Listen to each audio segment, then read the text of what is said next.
Hello दोस्तों, प्यारे बच्चों, मैं नायब सिंह फिर एक छोटी सी सीख देने वाली छोटी सी कहानी के साथ। कहानी है एकता में बल होता है। ये ज्ञान वाली कहानी है। सुनते हैं। बहुत समय पहले की बात है। दूर कहीं एक जंगल हुआ करता था। उस जंगल में एक पीपल का पेड़ था। वह पीपल का पेड़ बहुत साल पुराना था। उस पीपल के पेड़ को देखकर लगता था कि उसकी उम्र करीब 100 साल की हो गई है।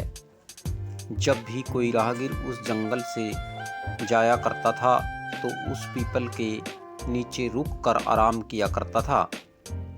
उस पीपल के नीचे काफ़ी ठंड रहता था। यह गर्मी के मौसम में राहगीर को खुद की ओर खींच लिया करता था। उस पीपल के पेड़ पर कई चिड़िया अपने घोंसले में रहा करती थी। एक दिन कौवा ने देखा कि कोई शिकारी उस पीपल के पेड़ के पास आ रहा है। कौवा जल्द से पीपल के पेड़ के पास आया और सभी को शिकारी के बारे में बता दिया। कौवा ने कहा, देखो यह किस तरह से हमें अपने जाल में फंसाने के लिए दाना डाल रहा है, पर हमें उस दाने की और देखना भी नहीं है। कौवे की जानकारी देने के बाद उस पीपल का कोई पंछी भी उस दाने को खाने नहीं गया। दोपहर का समय था। आकाश में उड़ रहे कुछ कबूतरों का झुंड ने जमीन पर पड़े दाने को देखा।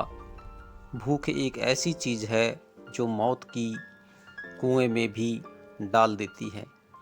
कबूतरों को दाना तो दिख रहा था, लेकिन शिकारी का जान नहीं दिख रहा था।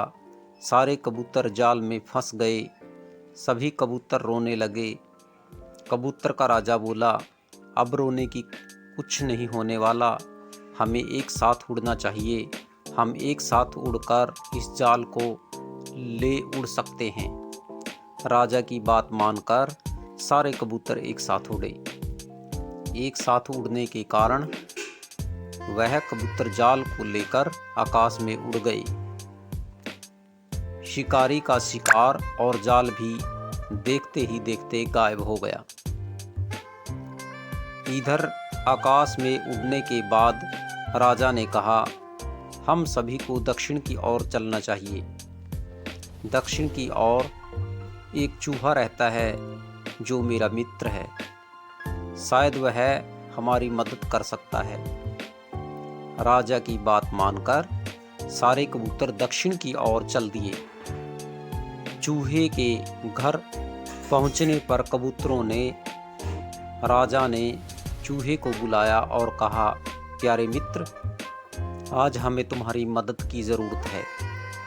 तुम इस जाल को काट कर हमें आज़ाद कर दो। चूहे ने कहा, ठीक है, लेकिन यह सब कैसे हुआ? कबूतरों के राजा ने कहा, भूख की आग ने हमारी आंख पर पर्दा डाल देता है। हमें भोजन तो दिखता है, लेकिन उस भोजन को देना वाला नहीं दिखता। वह कैसा है यह नहीं दिखता। चूहे ने कहा, ठीक है, कह रहे हो। चूहा जाल को काटना शुरू कर दिया। कुछ समय के अंदर ही चूहे ने सभी कबूतरों को जाल से आज़ाद कर दिया। कबूतरों के राजा ने कहा, मैं तुम्हें किस मुंह से धन्यवाद कहूँ? इस पर चूहे ने कहा, एक मित्र दूसरे मित्र के काम न आए तो वह मित्र ही क्या, और उसमें मित्रता ही क्या। इस कहानी से हमें ज्ञान मिलता है कि हमें किसी भी काम को एक साथ करना चाहिए। एक साथ मिलकर किसी काम को किया जा सकता है, इसलिए एक साथ मिलकर कोई भी काम करें। दोस्तों, प्यारे बच्चों, कहानी कैसी लगी?